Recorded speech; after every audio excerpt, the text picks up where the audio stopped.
La labor principal de un seleccionador nacional es identificar y convocar a los mejores jugadores del país para el que trabaja. Esto le da total libertad de llamar a quienes considere que encajan mejor en su esquema de juego.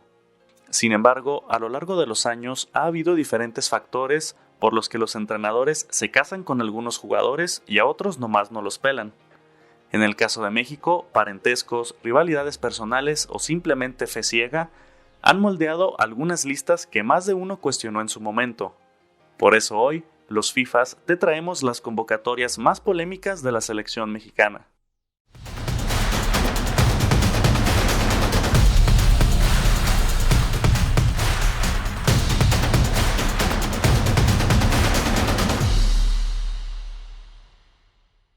Para el Mundial del 2006, Ricardo Lavolpe consiguió lo que ningún otro estratega había logrado en el banquillo tricolor: dirigir de inicio a fin una eliminatoria mundialista y además hacerlo con la mano en la cintura, aunque empató en puntos con Estados Unidos y quedó detrás en el hexagonal final debido a los resultados entre ambos.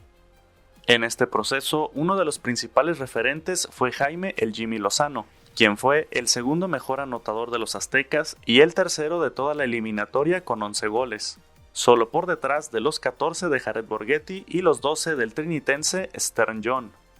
A pesar de sus números y destacadas participaciones, y para sorpresa de todos, el bigotón decidió no llevar al Jimmy a Alemania.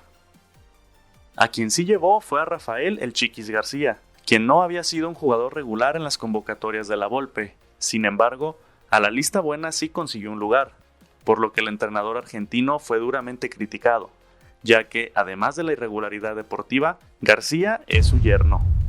Por ese entonces, un jugador que tenía menos de un año de haber debutado en Primera División y que estaba llamando la atención por su talento a corta edad, era un tal Andrés Guardado, de apenas 19 años, quien en pocas convocatorias le llenó el ojo al bigotón y no dudó en incluirlo en la lista final de 23.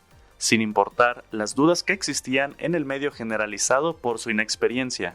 Pero el caso más polémico durante el paso de Lavolpe por el Tri fue el de excluir a Cuauhtémoc Blanco de la convocatoria para Alemania 2006. Muchos consideran que el motivo principal fue el pique que tenían desde años atrás, cuando el Temo le festejó un gol en la cara al técnico cuando dirigía a los rojinegros del Atlas.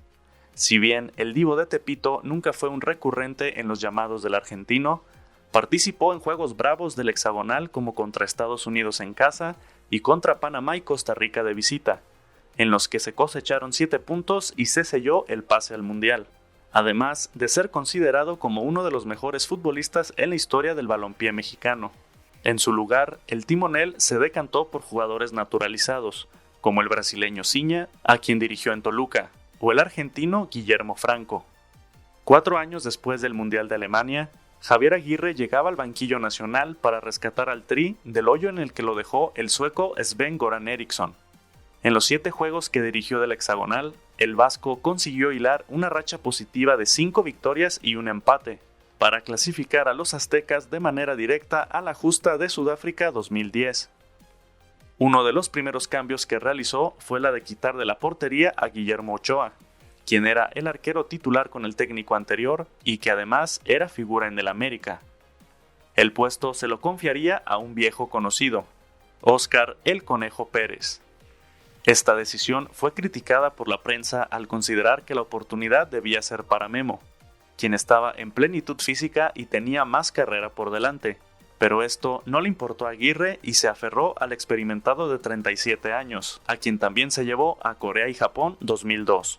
Pero el llamado que más polémica causó fue la del delantero Adolfo Bautista, quien no atravesaba su mejor momento en su segunda etapa con las Chivas. En favor del atacante, cortó de la lista a un joven Jonathan dos Santos, quien por esos días era jugador del Barcelona y se veía como un elemento con potencial para ser de la sangre nueva de la selección. El punto crítico de esta decisión se vivió en el partido de octavos de final ante Argentina, en el que el Bofo inició de titular a pesar de no haber jugado un solo minuto en los juegos anteriores. Tiempo después, se dio a conocer que en el medio tiempo que Bautista jugó, recorrió menos distancia que el portero Óscar Pérez. Actualmente, el Tata Martino ha sido objeto de críticas por no dar oportunidad a jugadores que han mostrado un buen nivel en los últimos meses. sobre todo a integrantes del equipo campeón del país, el Atlas. En específico, al lateral derecho Diego Barbosa o el contención Aldo Rocha, quienes integraron el once ideal de la Liga MX el torneo pasado. ¿Y tú, a quiénes consideras que deben llamar a la selección y a quiénes ya no? Comparte tu opinión en los comentarios.